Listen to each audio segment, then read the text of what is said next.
একটা খুব দুঃখের খবর আজকে তোমাদের সামনে নিয়ে এসেছি। দুদিন আগে দিল্লিতে একটা খুব বড় কোচিং ইনস্টিটিউট, রাউস আইএস, এই কোচিং ইনস্টিটিউটে বেসমেন্টে জল ঢুকে যাওয়ার জন্য তিনজন ছাত্রের, তিনজন আইএএস অ্যাসপিরেন্ট, এই যে তোমাদের মতন যে যারা স্টুডেন্টস আছে, যারা আমাদের ভিডিওটা দেখছো, তাদের মতনই তিনজন স্টুডেন্ট যারা আইএএস পড়তে দিল্লিতে গিয়েছিল, তারা আর আজকে আমাদের মধ্যে আর নেই। তাদের মৃত্যু হয়েছে। কিভাবে মৃত্যু হয়েছে আজকে বিস্তারিত জানবো। তো চলো, দেখতেই পাচ্ছ তোমরা এখানে কতটা একটা ভয়ানক ভিজুয়াল। একটা বড় একটা ইনস্টিটিউট আছে, তার বেসমেন্টে জল ঢুকে গিয়েছে। এখন তোমার মতন আমার মতন যদি কেউ একজন থাকে সেখানে, তুমি ভাবো যে তুমি ওখানে গেলে কি করতে পারবে। তুমি বেসমেন্টে আছো, তোমার সামনে দিয়ে জল চলে আসছে। তোমার যে দরজা আছে সেই দরজা দিয়ে জল চলে আসছে। সেই দরজা দিয়ে দেখো, এই যে আইএস ইনস্টিটিউট, রাউস আইএস ইনস্টিটিউট, এই বেসমেন্টে জল ঢুকে যাচ্ছে বাইরে। দেখো বাইরে টোটাল এরিয়া জলমগ্ন হয়ে গেছে, এবং সেই বেসমেন্টে মানে নিচের দিকে জল চলে যাচ্ছে। এবং তোমার যে দরজা, সেই দরজা দিয়ে টোটাল জলটা সেখান থেকে ঢুকছে। তুমি এখন কি করবে? তুমি এখন না দরজা দিয়ে এত জলের ফ্লো, না দরজা দিয়ে বেরোতে পারবে, না তুমি সেই জায়গাটাতে থাকতে পারবে। কারণ বেসমেন্ট, যদি টোটালটা জল ভরে যায় তাহলে কিন্তু তুমি আর সেখানে বাঁচতে পারবে না। তো সেইখানেই এখানে দুজনের ছবি দেখতে পাচ্ছ। টোটাল তিনজনের মৃত্যু হয়েছে, দুজন মেয়ে আর একটা একটা ছেলে। ঠিক আছে, এখন পুরো ঘটনাটা কি দেখো, ডিটেলস তোমাদের বলছি। দেখো, জনপ্রিয় কোচিং সেন্টারের বেসমেন্টে জল ঢুকে গিয়েছে, এবং 4 ঘন্টার বেশি সময় ধরে এই যে সে তিনজন যে আছে মারা গিয়েছে। ঠিক আছে, আর দুজন মারা গিয়েছিল, সঙ্গে সঙ্গে দুজন শিক্ষার্থী মারা গিয়েছিল, এবং একজন অনেকক্ষণ দিয়ে আটকে ছিল, পরে কিন্তু সেও মারা গেছে। মানে যে ছেলে ছিল, ছেলেটা অনেকক্ষণ দিয়ে আটকে ছিল, তারপর কিন্তু মারা গেছে তারপরে। আচ্ছা, এখন কিছু কিছু তোমাকে ভিজুয়াল তোমাদের দেখিয়ে দিব, তোমাদের যে এডিট করে আমি দিয়ে দিব ভিজুয়াল। ঠিক,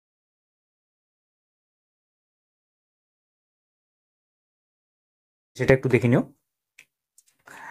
তারপর দেখো, এই যে তারপর যখন জল ঢুকে যায়, তোমরা জানো যে দিল্লিতে কিছুদিন কিছুদিন যদি বৃষ্টি হয়ে যায়, বা অল্প একটু যদি বৃষ্টি হয়ে যায়, কি খারাপ একটা অবস্থা হয়ে যায়। তো সেই জন্য এই যে অল্প একটু বৃষ্টি হওয়ার ফলে টোটাল এরিয়া ফ্লাড হয়ে গেছে, টোটাল এরিয়া জলমগ্ন হয়ে গেছে।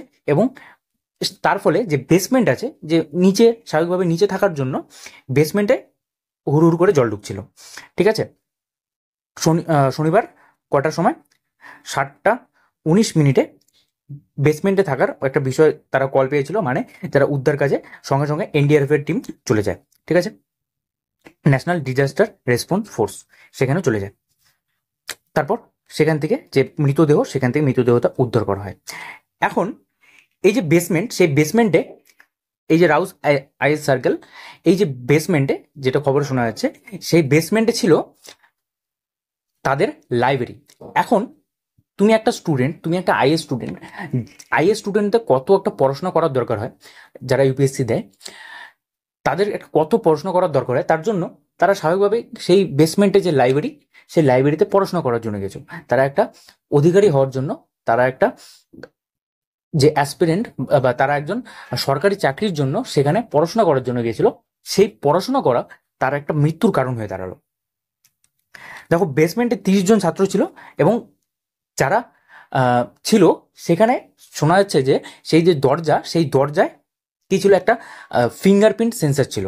সেই দরজা শুধুমাত্র ফিঙ্গারপ্রিন্ট সেন্সার দিয়ে খুলছে, এবং স্বাভাবিকভাবে জল ঢুকে যাওয়ার জন্য ফিঙ্গারপ্রিন্ট সেন্সারটা লক হয়ে গিয়েছিল, ফিঙ্গারপ্রিন্ট সেন্সারটা কাজ করছিল না।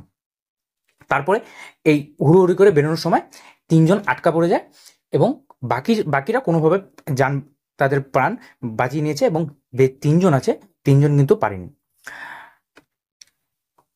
এই কিছুদিন আগে একটা ঘটনা ঘটেছিল, যেটা এই রাস্তার মধ্যে অনেক জল ছিল। ঠিক আছে, রাস্তার মধ্যে অনেক জল ছিল, দিল্লিতেই রাস্তার মধ্যে অনেক জল ছিল।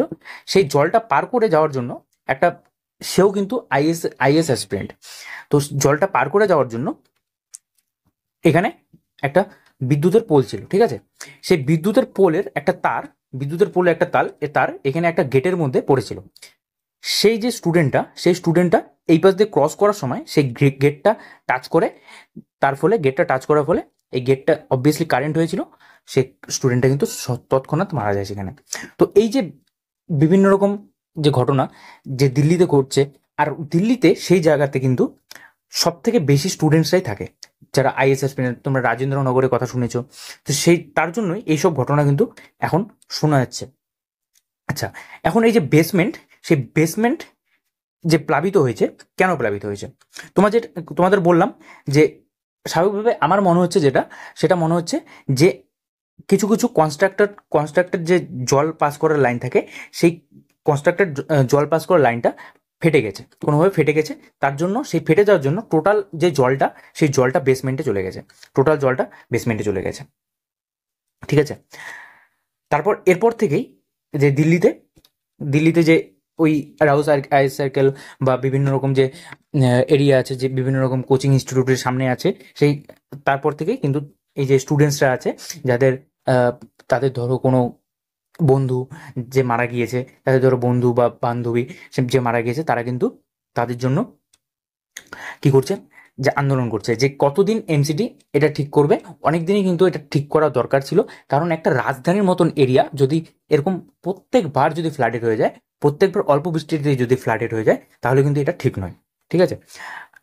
দেখো এখানে লিখেছে হুই is responsible, MLA, MP, MCD, police. তো কে রেসপন্সিবল? এখন রেসপন্সিবিলিটিটা কে নেবে? যে কোচিং সেন্টার নেবে নাকি এমএলএ, এমপি এরা নেবে? তো ব্লেম গেম কিন্তু অবশ্যই শুরু হয়ে গিয়েছে। তো এই হলো ঘটনা। আর একটা কথা বলি তোমাদের, এই যে এখানে এখানে তোমরা দেখতে পাচ্ছ যে যে মারা গিয়েছে, শোনা যাচ্ছে যে দুজন মারা গিয়েছে, শোনা যাচ্ছে একজন তেলেঙ্গানাতে থাকে, আরেকজন থাকে হলো এলাহাবাদে। তো একজন তেলেঙ্গানাবাসী, আরেকজন এলাহাবাদ থেকে সেখানে পড়তে গিয়েছে, আরও বাইরে থেকেও সেখানে কিন্তু পড়তে যায়। তো এরা কিন্তু এই যে স্টুডেন্টস, এই আইএস সার্কেলটা, মানে রাউস আইএস সার্কেলটা, এখানে কিন্তু ইংলিশ মিডিয়ামে যারা স্টুডেন্টস আছে তারাই কিন্তু খালি পড়তে যায়। ইংলিশ মিডিয়ামে কিন্তু স্টুডেন্টসরা এখানে রাউস আইএস সার্কেলে পড়ায়। তো এই স্টুডেন্ট দুটো, একজন পিএইচডি করতো, আরেকজন বড় একটা ইউনিভার্সিটিতে, আই থিঙ্ক এলাহাবাদ ইউনিভার্সিটিতে সে চান্স পেয়েছিল। সে এলাহাবাদ যে ইউনিভার্সিটিতে চান্স পেয়েছিল, সেই এলাহাবাদ ইউনিভার্সিটিতে চান্স পাওয়া কিন্তু অত সোজা নয়। তো এই যে দুজন ব্রিলিয়ান্ট স্টুডেন্ট, এই ব্রিলিয়ান্ট স্টুডেন্টসের মৃত্যু হলো, তো এর দায় কে নেবে? তোমরা কি মনে করো? তোমরা অবশ্যই তোমাদের যে বক্তব্য, তোমাদের যে কথা, তোমরা কিন্তু কমেন্টে জানাতে পারো, ঠিক আছে। তো নেক্সট আরেকটা সেশন নিয়ে তোমাদের সাথে চলে আসবো। Thank you, by.